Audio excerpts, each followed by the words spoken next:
Bonjour à tous et bienvenue sur cette chaîne où je vais délivrer tous les podcasts de Goddess Révolution, le podcast minceur que vous retrouvez sur toutes les plateformes d'écoute et aussi sur YouTube ici. Ce podcast, il a été pensé et créé pour toutes les praticiennes bien-être, beauté et paramédicales qui sont dans mon école actuellement et qui sont praticiennes Belly, Draine Révolution et qui participent aussi à l'académie Curve Révolution. Il a été vraiment pensé pourquoi? Pour venir compléter les connaissances, pour venir vous faire part aussi d'analyses d'experts dans le domaine de la santé, de la beauté, du bien-être, un micmac de tout ça pour enrichir vos connaissances. Prenez-en plein les oreilles, vous êtes là vraiment pour ça, faites-vous plaisir et s'il vous plaît, faites-nous un retour sous chaque épisode aussi pour savoir ce que ça vous a appris.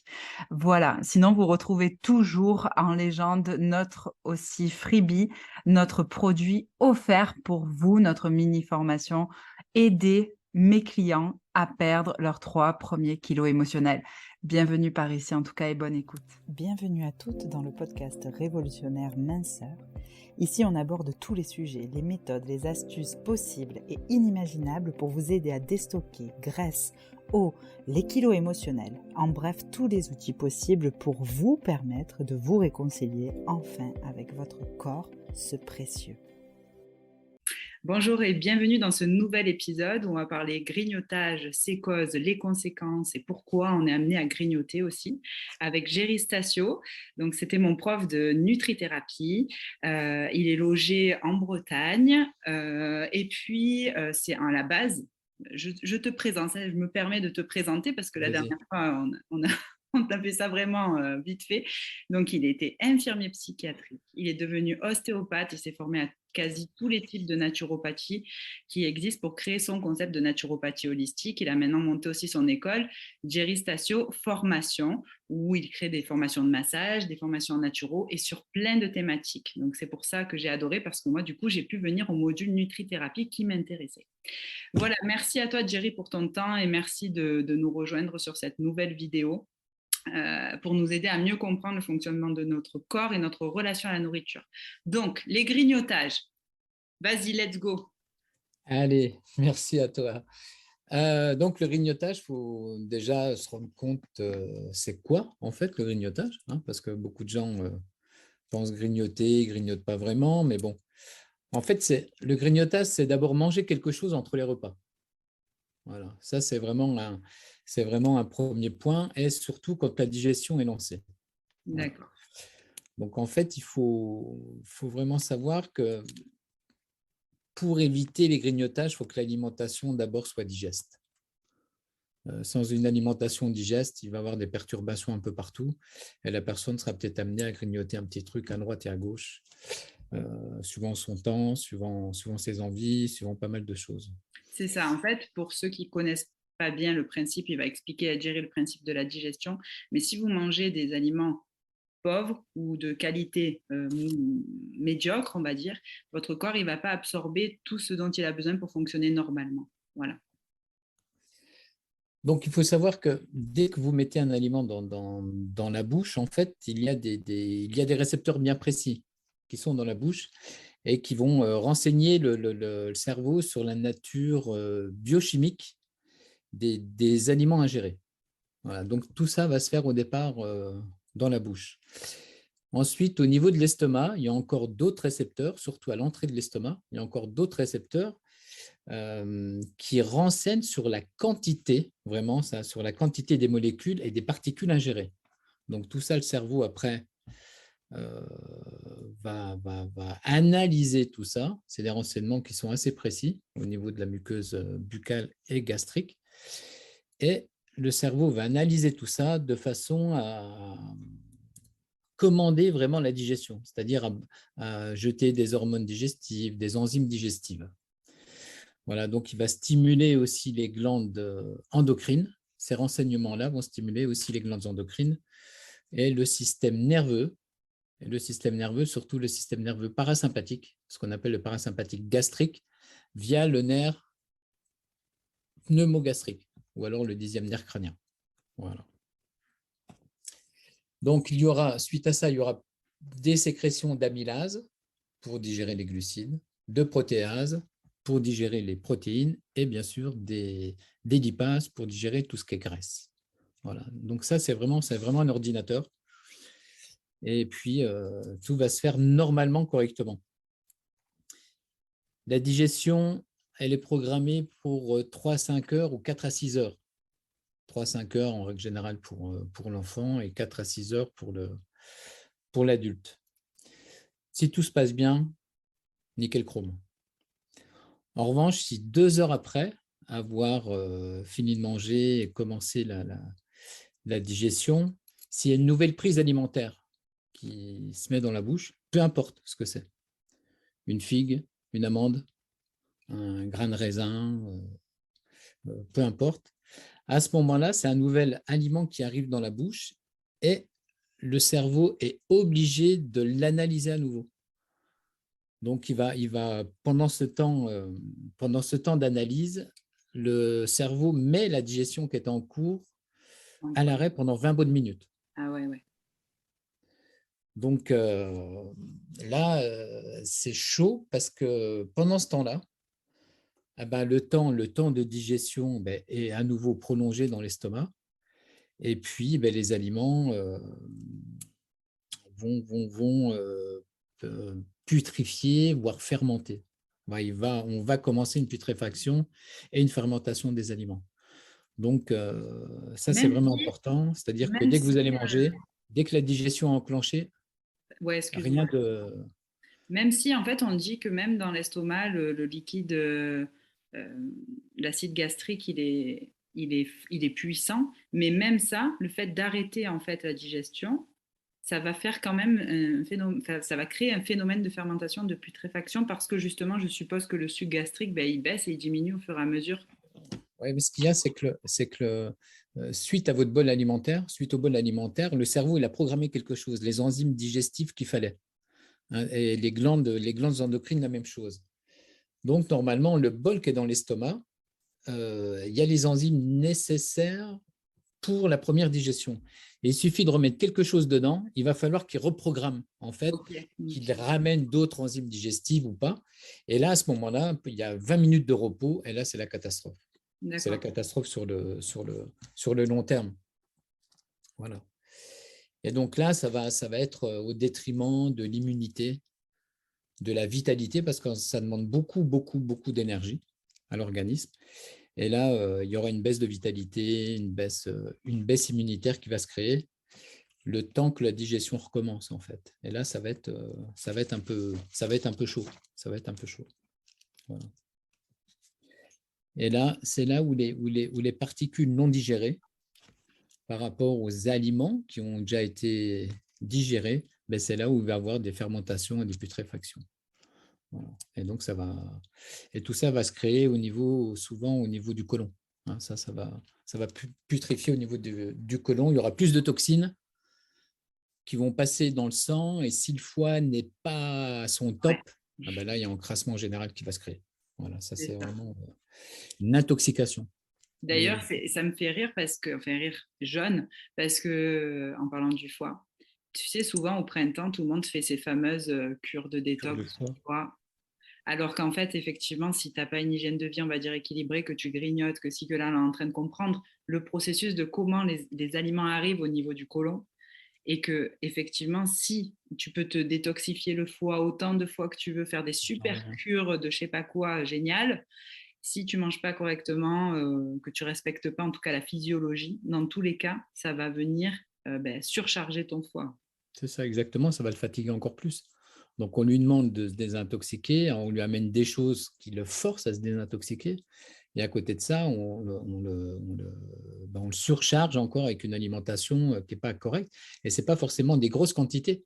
Il suffit juste de perturber la digestion qui est déjà en cours. Voilà, ça va être un peu embêtant parce qu'il y aura plus de toxines qui vont passer dans le sang. Et donc, il y aura intoxication de l'organisme. Mais j'ai une question, excuse-moi encore, du coup, imaginons, tu sais, les fameux longs repas de famille ou même les repas de Noël, tu sais, qui Ouais. durent 3 heures. Donc toi, quand tu considères qu'un repas, il est enclenché, donc effectivement, dès qu'on met un aliment dans la bouche, boum, le cerveau reçoit toutes les infos. Pendant combien de temps, en fait, peut durer un repas moyen pour que le corps, en fait, assimile que c'est terminé, on a fini de manger? Ouais, on va dire, voilà, un repas, en 60 minutes, ça devrait être bon. D'accord. Voilà. Mais bon, après, le repas de famille, si c'est une fois de temps en temps, il faut le garder. Ouais, oui. Voilà. Il faut vraiment le garder, faire les petites escapades. Il faut vraiment garder ça, même si l'organisme, à un moment donné, va s'arrêter pour reprogrammer un petit peu. Bon, voilà, c'est pas encore trop dangereux. Et ce qui est dangereux, c'est de faire ça régulièrement, tout le temps. Ouais. Voilà, tous les jours, tous les jours, tous les jours. Et ça, c'est un peu embêtant. Il vaut mieux des fois manger régulièrement, enfin, manger correctement, et puis le week-end, voilà, une petite escapade, et puis ça ne fera pas de mal à personne. Ouais, Voilà, c'est bien au clair. contraire. Ce qu'il faut savoir aussi, c'est que le tube digestif, il est auto-nettoyant. Normalement, il s'auto-nettoie tout seul. Il n'aurait pas besoin de plantes ou de quelque chose pour faire ça. Voilà. Une fois que la digestion est terminée, il y a un jeu d'ondes péristaltiques qui va se créer au sein du corps et surtout au sein du côlon. Voilà. Et là, ça va se faire après l'intestin grêle, via la valvule iocécale, et les aliments vont rentrer dans le côlon. Et cette onde-là va permettre aussi d'amener bien les aliments avec les sécrétions jusqu'à la fin du côlon pour les évacuer par les selles, en fait. Et ça prend environ 90 minutes. Donc, ça prend du temps. Alors, 4 à 6 heures pour digérer. Ensuite, il y a l'assimilation. Et ensuite, il y a cet effet d'auto-nettoyant naturel qui se crée au sein du côlon avec ces bactéries. Hein. Et les bactéries, ça profite, hein, parce que dans le côlon, normalement, il est stérile. Il n'y a pas de maladie. S'il y a une maladie dans le côlon, c'est des putréfactions ou des toxines qui sont venues d'ailleurs, un peu plus haut, de la bouche, de l'estomac, des intestins. Voilà. Donc, si tout se passe bien, voilà, si ça, c'est pas perturbé non plus, ben, il y aura aucun souci. C'est ce qu'on appelle le migrant interdigestif. Voilà, au niveau le système migrant interdigestif. Voilà.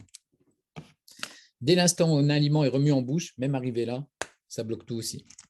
Voilà, ça bloque tout aussi. Donc ça, c'est vraiment, ça bloque ce nettoyage. Ah Et ouais, là, ouais, carrément, quoi. D'accord. donc voilà. Donc tout ça mis bout à bout, il va avoir des conséquences du grignotage. Hein. Alors, des conséquences, bien sûr, sur la personne et surtout au départ au niveau de l'estomac. On va avoir une hyperémie au niveau de l'estomac, c'est-à-dire qu'il va y avoir beaucoup de sang qui va arriver.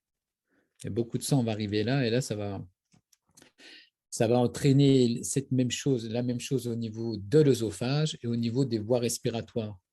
Et c'est là où vous allez avoir beaucoup de problèmes de bouche et de problèmes ORL. On aura toujours tendance à dire que c'est les intestins qui amènent des problèmes ORL. Non, c'est l'hyperémie stomacale. Donc ça, c'est assez important. Donc si vous avez des problèmes ORL à répétition, même les enfants, il faut voir leur digestion, si elle n'est pas perturbée par des fois quelque chose, un jus de fruits ou un petit truc, ou pas un petit grignotage, une miette de pain pris entre la digestion. Comme la digestion va être ralentie, vous allez stocker et donc vous allez prendre du poids. Voilà. Poids, cellulite, rétention d'eau, on en a parlé déjà la fois d'avant, un Oui. petit peu. Donc c'est toujours un petit peu la même chose. Une grosse problématique avec le grignotage, c'est le diabète. Ouais. Hein, le diabète, vous risquez d'avoir du diabète sur le long terme. Et là, c'est un peu plus embêtant. Le NASH, aussi, le syndrome hépatique non alcoolique. Donc, à force de bloquer la digestion, on va encrasser le foie va grossir, on va être obligé de travailler beaucoup plus. Et puis le foie va grossir, ça peut faire une cirrhose du foie sans alcool, en fait. Parce que généralement, le grignotage, c'est quoi? C'est les sucres et les graisses. C'est rarement des protéines animales qu'on va avaler comme ça entre les repas. Ça va être toujours un morceau de pain, un petit bonbon, un petit truc, un petit gâteau, quelque chose, une petite sucrerie. Voilà, donc ça va être embêtant. Ça peut amener quoi? Autre chose qu'on n'y pense pas vraiment, ça s'appelle l'addiction. On peut devenir après, à cause de ça, vraiment addict au sucre, en fait. Et là, c'est une addiction vraiment au niveau des neurotransmetteurs, ça va être un petit peu le bazar. Au niveau de la bouche, éventuellement des caries, mauvaise haleine, parasitose aussi qui vont se créer. Et puis, les conséquences aussi du grignotage, c'est qu'à un moment donné, on risque peut-être d'avoir, je dirais, une mauvaise image de soi à cause de la prise de poids qu'on Tout va à fait. avoir. Donc, ça va jouer sur pas mal de problématiques, on va dire, au niveau du système nerveux. Et là, ça risque d'être, la personne risque d'être vraiment pas bien dans sa peau, quoi. Comment, si les personnes qui nous écoutent se reconnaissent dans ce processus-là de grignotage, comment est-ce que quelqu'un peut prendre conscience qu'il est addict, du coup? Voilà, c'est que vraiment, il peut pas passer une journée sans manger un petit truc derrière. Sans manger un petit truc pour casser sa digestion Voilà. et Pour ou pas. casser vraiment sa digestion, son manque aussi, Mm. parce que ça va occasionner de la fatigue, du stress, de l'anxiété. C'est pour aussi éventuellement combler un manque ou un vide qu'on grignote, hein. Est-ce que le café et le thé, donc c'est considéré comme du grignotage? Alors, ça va faire exactement la même chose que si on prend un morceau de pain. Et ouais. Exactement la même chose. C'est-à-dire que ça va créer, surtout le grignotage, va amener, justement, c'est bien d'en parler un petit peu de ça, de l'hypoglycémie. Mm. Voilà. Vous allez avoir un pic de glycémie. Ça va faire monter, donc le pancréas va sécréter aussi de l'insuline, de l'insuline, de l'insuline et va essayer d'apporter cette décharge glucidique au sein des cellules. Et après, une fois que tout sera rentré, boum, ça va redescendre en hypoglycémie. Et puis, Et donc, la faim et cercle vicieux en permanence. voilà, c'est ça. Tout est un peu comme ça, même pour la rétention d'eau, même pour, voilà, tout joue là-dessus. Mm. Donc, c'est un peu dommage. Et des fois, on fait le grignotage aussi par beaucoup les causes, hein. C'est les carences chimiques. Oui. Bien souvent, carences chimiques au niveau du cerveau, au niveau des neurotransmetteurs. Donc là, vous avez plutôt des déprimes, des fatigues qui vont se créer. Donc, il y a beaucoup de gens qui sont fatigués, qui sont déprimés. Je ne sais pas, manque de concentration au niveau des cerveaux. Voilà. Donc ça peut être ça. Toujours dans les problèmes chimiques, hein, au niveau des neurotransmetteurs, donc moins de confiance en soi. Oui. Voilà, ça c'est vraiment, et on mange pour compenser. On Mm. compense, on mange pour compenser le problème, les carences chimiques en oligo-éléments ou en minéraux, en Oui. fait, au niveau du cerveau. En fait, la personne, elle fait au niveau psychique, je pourrais dire qu'elle fait une dispersion. Elle Mm. se disperse en grignotant. Ça peut être une personne qui n'est pas organisée. Mm. Alors, des fois, on dit à la personne, vous n'êtes pas organisée. Elle dit, si, moi, je suis organisée, mais non, non, non. Elle se disperse, elle se laisse un peu influencer un petit peu aux événements un petit peu extérieurs. Oui. Voilà. La moindre odeur, hop, la moindre petite miette, et paf, son attention est attirée par ça, et bouf, ça l'amène à consommer, et puis après, c'est le bazar. Voilà. Petit conseil aussi pour celles et ceux qui sont intéressés pour connaître un peu la chimie de son cerveau. Un cerveau en 100%, un livre du docteur Braverman, où justement à l'intérieur, vous avez aussi un test sur les neurotransmetteurs, où vous allez voir en fait où sont vos carences. Et sûrement Jerry va en parler, il y a des compléments aussi alimentaires. Encore une fois, normalement, on n'est pas censé prendre tout ça, c'est quelque chose Ouais. qui doit être sécrété naturellement, d'accord? Mais pour vous donner un coup de pouce pour redémarrer peut-être sur des bonnes bases, si vous avez envie de revoir en tout cas les fondations de votre alimentation et aller vers quelque chose de beaucoup plus équilibré, sain et serein, ben, peut-être voilà, des petits coups de pouce avec des compléments alimentaires pour démarrer. Je ne sais pas ce que tu en Bien penses. sûr, bien sûr, bien sûr. Au départ, c'est vrai on n'est pas censé en prendre, mais bon, avec la vie actuelle de maintenant, voilà, on prend beaucoup de choses. C'est normal, on est beaucoup carencé, hein. Mm. Donc, le mental peut être soumis à plein d'idées, euh, voire même à des idées fixes, hein. Pas besoin de lire Astérix pour ça. Mais en fait, qui pousse la personne à entreprendre des choses sans jamais les finir aussi. Vous voyez, ça peut être un peu ça. Ça peut être aussi des personnes un peu comme Truc ça. comme ça, ouais. Mm. Grignoter par manque affectif. Eh oui. Voilà. Et en fait, le grignotage, c'est une forme larvée de la boulimie. Mm. Il y a grignotage, boulimie, anorexie, intellectualisation de l'alimentation, mais le grignotage, c'est une forme larvée. de la boulimie. Mange pas forcément beaucoup, mais un petit peu, mais ça suffit. Et Voilà. souvent. Et oui, et à chaque fois, en fait, c'est à chaque fois qu'on va être en hypoglycémie, tu as qu'on va manger quelque chose, à force de le faire. Et finalement, moi, je pense que d'un point de vue inconscient, tu vois, juste pour revenir un peu à l'émotionnel, c'est inconsciemment vouloir se mettre des bâtons dans les roues et vouloir se faire mal. Parce qu'on est en train de saboter inconsciemment sa chimie, sa physiologie, son homéostasie.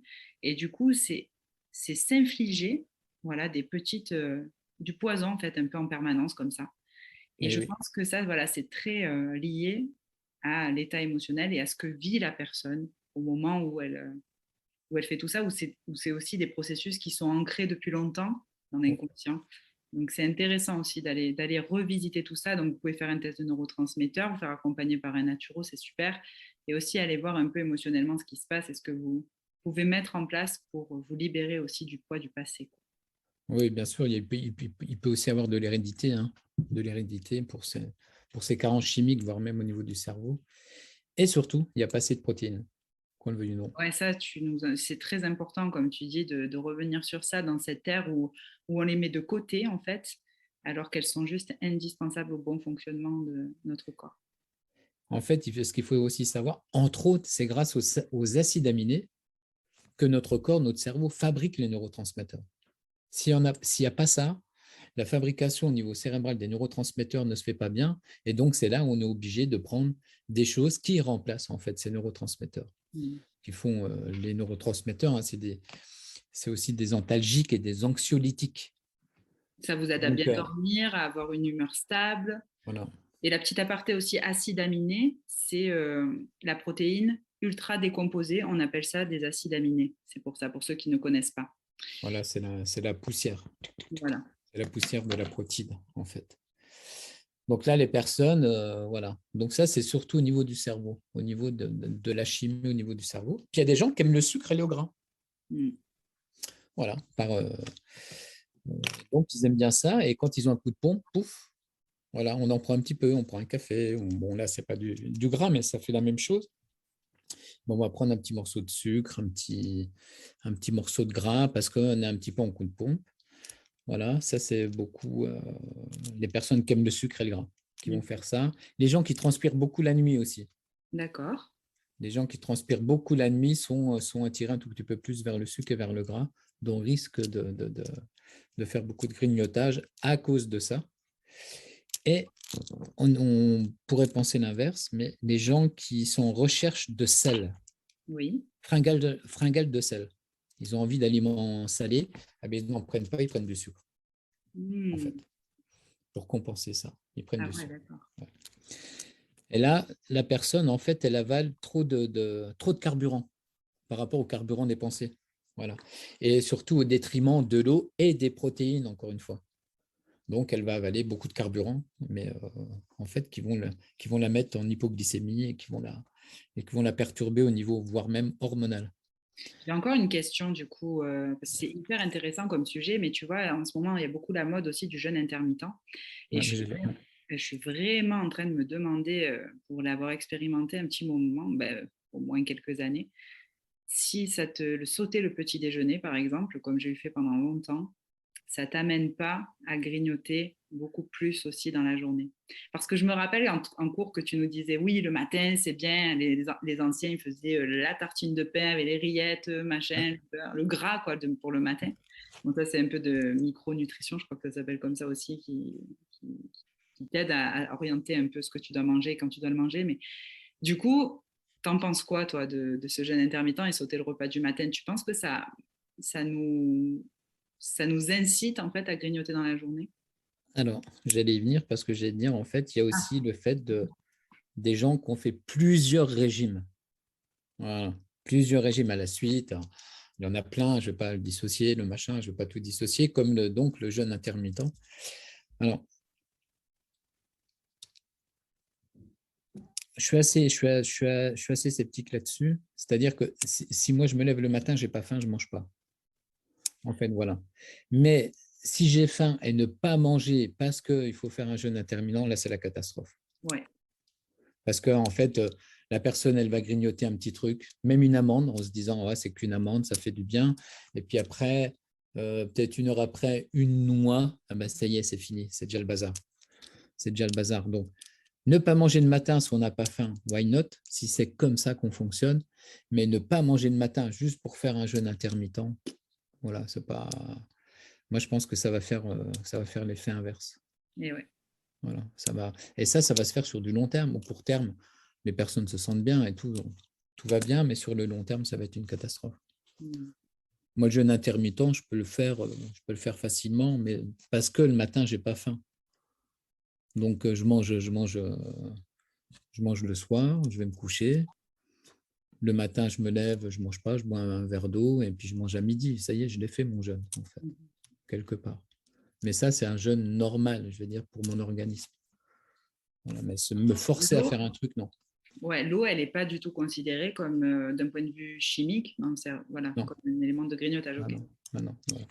Donc, En fait, écouter son corps, encore une fois, ses besoins et ce qui vient. C'est comme quand on est enceinte. Bon, toi, tu n'as pas connu ça, mais c'est vrai que quand on parle de ces fameuses envies, c'est pas que quand on est enceinte, en fait, c'est notre corps, il vient nous manifester nos besoins au travers de. On va prendre tellement de plaisir à manger quelque chose. Par exemple, moi, en ce moment, tu vois, je vais chez le bio du coin, enfin, le paysan à côté, là, qui fait bio. Il a des tomates, mais quand je les mange, je sens que c'est mon corps, il fait comme ça, là, tu vois, genre, oh, enfin, ça me fait un effet parce que je sens ça a que, du goût. voilà, et qu'il y a quelque chose qui vient ça. me nourrir vraiment. Donc, c'est ça qu'il faut aller rechercher, en fait, et où on s'est déshabitué de ça, c'est manger pour manger. Non, c'est manger déjà pour se connecter au plaisir et manger qualitatif pour se nourrir vraiment. Oui, qualitativement, quantitativement, et c'est vrai que ça fait du bien. Donc, les gens qui ont fait plusieurs régimes, à la longue, ça amène de la malnutrition, en fait. Voilà, de la malnutrition par mauvaise digestion, mauvaise assimilation. Et là, c'est là que le corps va puiser dans ses réserves. Alors, les gens au début sont contents parce que voilà, il y a peut-être un petit peu d'embonpoint, mais c'est ce qu'on a. Alors, il va les puiser dans ses réserves. Et ces réserves, elles sont où? Les réserves entre guillemets, de sucre, de glucides au corps, ils sont dans le muscle et dans le cerveau. Donc, ça va être dans tous les muscles, que ce soit le myocarde, le cœur ou un peu partout, et puis au niveau cérébral. Donc là, pour fonctionner, il va aller chercher ça, c'est ce qu'on appelle la néoglucogénèse, en fait. Voilà. Au niveau du foie, et on va servir tout ça, c'est le système d'urgence. Voilà. On s'en sert quand il y a de l'urgence. Alors, ça permet de faire un jeûne, des fois, ça permet de faire différentes choses, mais voilà. Et il y aura aussi un déséquilibre hormonal avec tous ces régimes, et surtout pour la femme au niveau des œstrogènes. Et là, il y aura une perte des œstrogènes. D'accord. Avec tous ces régimes. Il y aura en fait un œstrogène trop bas. Et s'il y a œstrogène trop bas, c'est un petit peu aussi comme les acides aminés, il y aura moins de fabrication des catécholamines comme la dopamine, la noradrénaline ou l'adrénaline. Alors ça, faut faire gaffe, c'est ce qui se passe aussi au niveau de la ménopause, par exemple. Ça. D'accord. Voilà. Donc, il faudra penser aussi à ça. Et puis donc, là justement, il y a des déficits hormonaux. Donc, il y a carence chimique pour le grignotage. Les gens qui aiment le sucre, les régimes à coucher dehors, voilà. Et puis les déficits hormonaux, voilà, donc avec la baisse des œstrogènes. Donc ça, il faut vraiment faire attention. Et donc, il y aura moins de dopamine, moins d'endorphine aussi également, hein, et moins de sérotonine. Voilà, obligatoirement. Et donc, la personne, elle va consommer, compenser par du sucre et du gras. Et oui, parce que voilà, encore une fois, au niveau de l'humeur, elle ne va pas se sentir en forme. Donc, du coup, naturellement, le corps, il va être attiré par ce qui va la rebooster. Et ça, pour les adeptes de café, voilà, ils vont en boire beaucoup plus, ils vont consommer du sucre dedans ou pas, bon, peu importe, ou alors le fameux aspartame. Ou bien grignoter, voilà. Voilà. Donc, il faut vraiment faire, surtout pour la femme, il faut voir si ses taux d'œstrogène ne sont pas en baisse. Parce qu'elle, au départ, ses œstrogènes vont être en baisse et le fait de prendre du sucre, ça va lui faire du bien au départ. Ça va pas, il n'y aura pas forcément ce grignotage qui va se créer à la longue. Ça va lui faire du bien parce que justement, elle est en manque de neurotransmetteurs, d'endorphines et de sérotonine. Donc, en mangeant du sucre, ça va augmenter sa quantité. au départ. Mais après, ça va être pareil. Si on ne régule pas ça, ça va être une chaîne sans fin. Et après, ça va être le grignotage et toutes les conséquences qu'on a dit un peu plus haut qui peuvent engendrer diabète, prise de poids, dépression, problèmes psychiques, nerveux, enfin bref, tout ce qui s'ensuit, et problèmes hormonaux derrière. Donc, c'est vraiment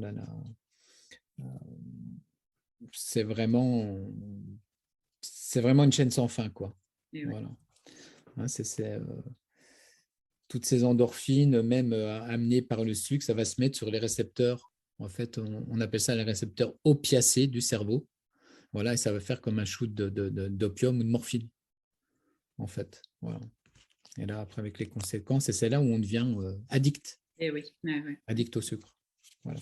Donc, il faut faire attention. Il faut faire attention comment on mange. Alors, que faire? En tout cas, il faut manger des protéines animales. Ça, il n'y a pas de souci, parce que c'est ça qui va aussi commencer votre plat toujours par les protéines animales quand ça contient des glucides, mais ça, on y reviendra tout le temps et je trouve qu'on n'y revient pas assez là-dessus. Parce que c'est ça qui va aussi faire en sorte qu'il y aura moins de sucre dans votre alimentation. Voilà, vous allez moins chercher, il y aura l'effet de satiété qui va arriver. Et là, ça va être vraiment important. Donc, comment faire? Renforcer la personne, la personnalité de la personne. Là, il faut la renforcer, la stabiliser. Alors, avec plein de petites choses. Hein. Il faut la protéger des influences extérieures, voilà, à laquelle elle est soumise et afin qu'elle se disperse un peu moins, en fait. Voilà, c'est simplement ça. Voilà. La relier à la terre. Vraiment, que, voilà, les pieds sur terre, hein, quand même. Voilà. Ça, c'est vraiment important. Et traiter aussi éventuellement son indécision. Je prends, je ne la prends pas, cette petite miette-là, mon petit truc, et là, je le prends pas. Voilà. Il faut vraiment traiter ça. Donc, on règle ça comment? C'est déjà, dans un premier temps, avoir une bonne alimentation, qu'elle soit bien digeste, bien assimilable, avec le taux de glucides qu'il faut, de protéines, de crus, légumes cuits, qui eux aussi contiennent pas mal de choses. De l'hydratation pour les cellules, de façon à ce qu'elles mènent bien et qu'elles remplissent bien leur rôle au niveau intra- et extracellulaire. Il faut que le liquide soit bien propre, bien hydraté. Le sport. Activité physique 2 à 3 fois par semaine, si c'est possible. Pas plus d'1 heure, ce n'est pas la peine, mais pas moins de 30 minutes. Voilà. Et ça, si c'est possible de faire ça, pas forcément en salle de sport, mais peut-être dehors, une marche rapide. Voilà. Il faut aussi adapter ça à la personne. Il ne faut pas que la personne commence à vouloir courir 3 km alors qu'elle peut faire que 500 mètres. Enfin, bref, donc, il faut vraiment adapter ça. Prendre l'air pour la luminothérapie, ça, c'est aussi important. Capter la lumière sans mettre de lunettes de soleil, par exemple. Parce que bien souvent, on met les lunettes de soleil, mais ça ne sert pas à grand-chose. Sauf à nous protéger si on est photosensible. Mais autrement, voilà, pour la sérotonine, tout ça, mélatonine, c'est un peu chaud. Voilà. Quoi d'autre? Ah oui, bon, on n'en parle pas beaucoup, mais bon, c'est quand même important. Avoir une activité sexuelle.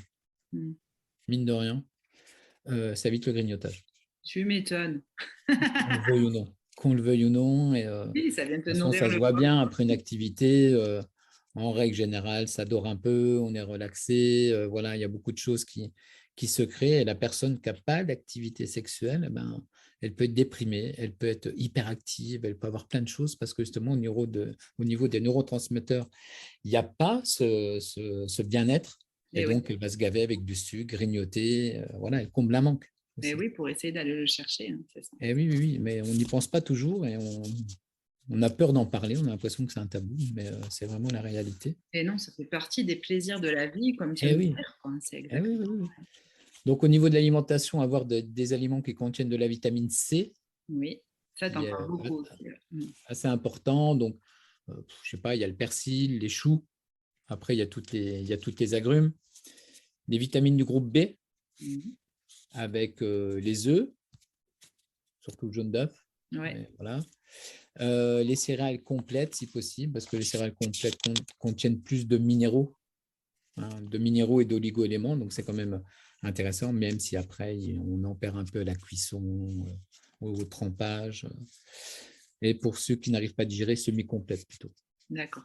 Voilà, les agrumes aussi contiennent de la vitamine B, les viandes, les poissons. Hein, mine de rien, dans les poissons et dans les viandes, vous avez aussi des vitamines B. Les amandes, les noisettes. Voilà, ça, il ne faut pas hésiter. Les champignons contiennent aussi des vitamines B. L'hiver, la gère royale peut être intéressante pour donner aussi un coup de boost. Levure de bière. Alors pareil, pas en prendre de trop parce que ça fermente. Après, c'est des mycoses qu'on va avoir. Les fameux produits laitiers, on le veuille ou non, contiennent aussi pas mal de choses, sans en abuser. Et puis les huîtres. Je me disais, c'est quand qu'il va le dire? Les huîtres. Les huîtres. Voilà, les huîtres, c'est l'aliment le plus complet en fait, en oligo-éléments, surtout en zinc. Voilà, donc ça, c'est intéressant. Des aliments avec de la vitamine E. Bon, là, vous allez beaucoup les avoir avec l'huile de germe de blé. Voilà, les huiles végétales, ça peut être intéressant. Calcium pour le système nerveux, calcium, magnésium. Donc, calcium, il y en a qu'on le veut du nom, dans les fromages, hein. Les mentales, les algues. Les algues contiennent aussi du calcium. Les fameuses sardines, mais avec arête. C'est ce que tu disais. Beaucoup de gens en mangent sans arrêt. Les légumineuses en contiennent aussi. Il ne faut pas non plus jeter les légumineuses. Hein, elles sont aussi importantes pour des minéraux, voilà. Pas forcément pour les protéines, mais au moins pour le reste, c'est intéressant. Une salade, le cresson, on n'en mange pas souvent. On mange beaucoup de la laitue, de la mâche, mais le cresson peut être intéressant. Aussi, ça contient beaucoup de calcium. D'accord. Le cresson, voilà. Magnésium, bon, il y a les bigorneaux. Ouais, ça, Qui sont très, très, très chargés donc en magnésium. Donc, si on mange un peu ça. L'avoine, les flocons d'avoine aussi peut être intéressant. Voir l'avoine en grains. Et puis, bien sûr, il faut essayer d'avoir du tryptophane dans l'alimentation, qui est le précurseur de la sérotonine, qui est le précurseur de la mélatonine. Et on a le tryptophane dans quoi? Il faut penser au verre de lait bien chaud le soir avant d'aller se coucher, qui amène du tryptophane. Et ça fait dormir la personne. Et en même temps, voilà, il y aura cet effet au niveau des neurotransmetteurs. Okay. Donc, le lait chaud, la morue, la banane, qui est assez aussi intéressante. Voilà, le verre de bière, moi, la levure de bière, mais la bière aussi, de temps en temps, ça peut être intéressant. Voilà. On aime bien la bière aussi de temps en temps. Voilà. Donc, mais vraiment, il faut penser au tryptophane. Le tryptophane, c'est vraiment intéressant. Et quand on prend des choses qui contiennent un petit peu du tryptophane, il vaut mieux le prendre le soir. D'accord. Voilà, parce que c'est là que les neurotransmetteurs, voire même la sérotonine, va mieux être fabriquée et mieux être assimilée. Voilà. C'est pour ça qu'il faut vraiment prendre ça plutôt le soir et pas justement casser l'alimentation du soir et ne pas manger une protéine animale ou quelque chose, soi-disant, parce que voilà, c'est juste une question de quantité après. Ok.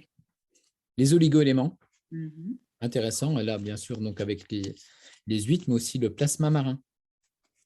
Et là, pour le plasma marin, là, dans le cas du grignotage, il vaut mieux prendre du plasma marin hypertonique.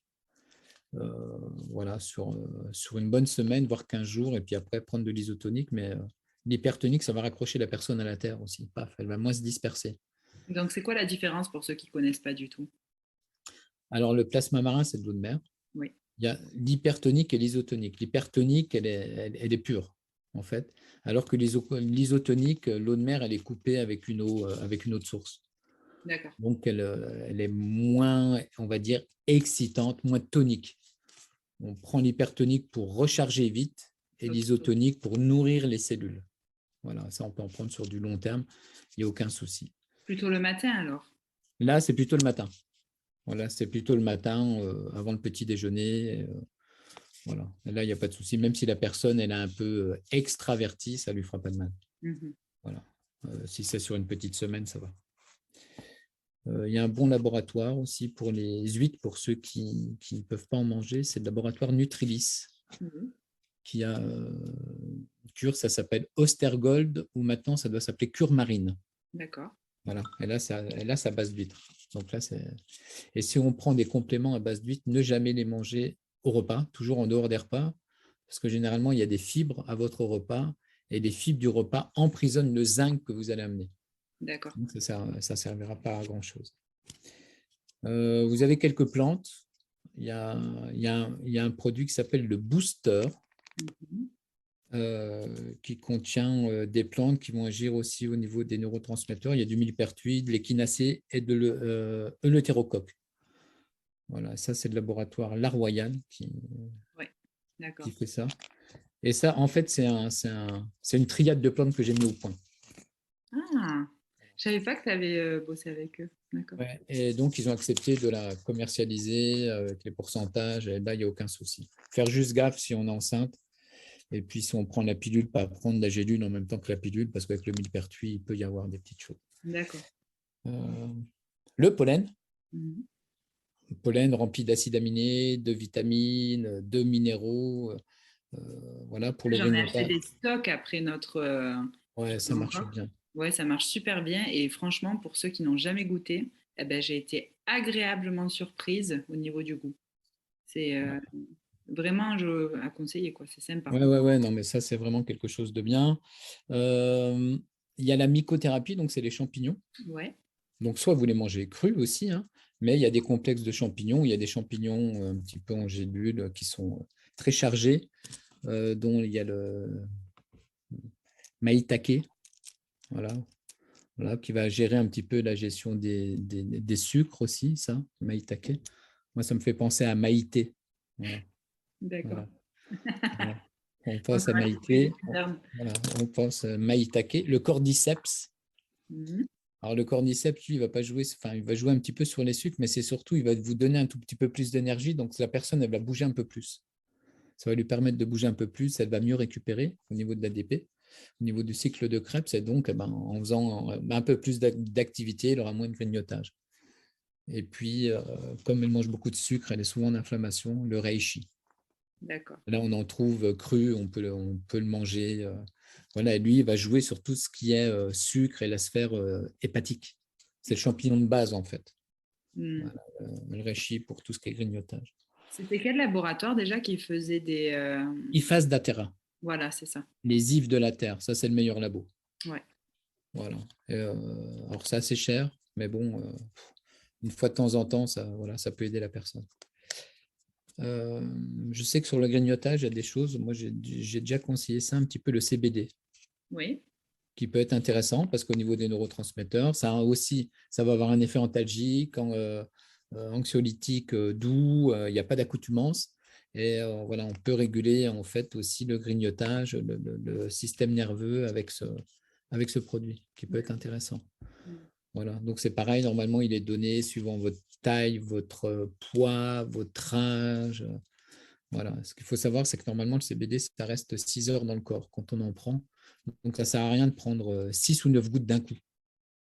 Il vaut mieux prendre 3 gouttes le matin, 3 gouttes à 14 heures et 3 gouttes au moment d'aller se coucher.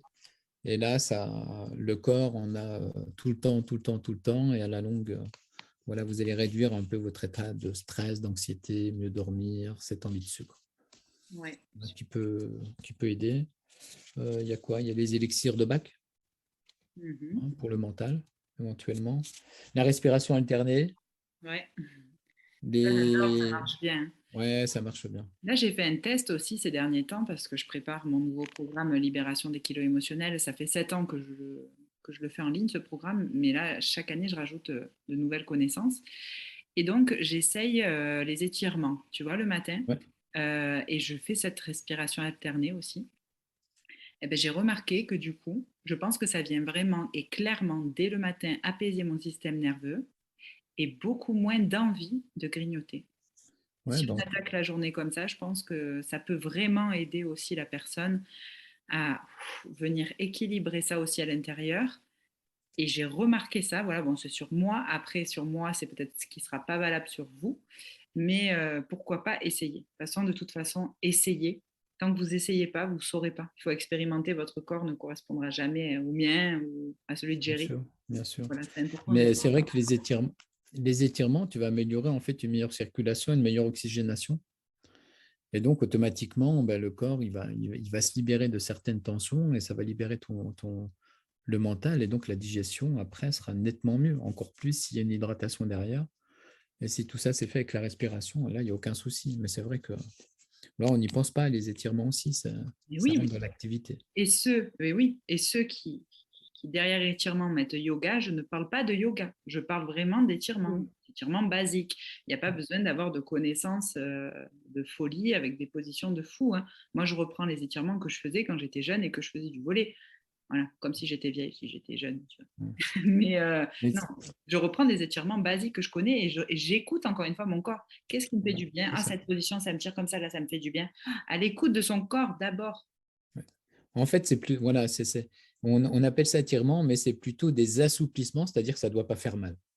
Voilà, on Clairement. s'assouplit Ouais. et on reste dans la position, et on sent que ça étire, que le corps respire et que nous, après, on se sent mieux. Ah, C'est un coup à prendre, mais je sais pas, moi, 5 minutes le matin, 5 minutes le soir, ça ne mange pas de pain. c'est clair. Voilà, Même ça ne mange bien. pas de pain. Et le matin, quand je le fais pas, maintenant, je suis pas bien, quoi. Tu vois, j'ai envie de le faire. Ouais. Et des fois, ça évite de prendre des champignons en gélule, des trucs en gélule, d'autres choses en gélule. Voilà, l'idéal, bon, voilà, le plasma marin, on peut en prendre. Puis bien sûr, après, tous les massages. Mm. Les massages, si vous pouvez vous faire masser, peu importe le massage du ventre, le massage biosynthèse, le massage métamorpho-évolutique, la podoréflexologie, enfin bref, tout ce qui va être aussi permettre de travailler sur le corps va permettre aussi de détendre le système nerveux, de vous amener du réconfort, de prendre conscience que vous avez un corps et que c'est votre corps et que ce corps-là, il est beau aussi. Donc, il faut aussi voilà, ne pas avoir peur de se faire toucher par certaines thérapies. Mm. Voilà. Et après, le grignotage, ça ne se fera que le week-end en festif. Et là, il n'y aura plus aucun souci les autres jours de la semaine. Oui, oui. Ben, super. Voilà, Merci, voilà, voilà. Thierry. Donc voilà, on vous a donné plein de conseils sur peut-être quoi prendre ou pas prendre ou des petites activités en tout cas à faire pour pallier à votre grignotage. J'espère que ça vous aura bien aidé. En tout cas, merci encore Thierry pour ton intervention. De rien. Et puis je vous dis à bientôt. Ok, bonne journée. Salut.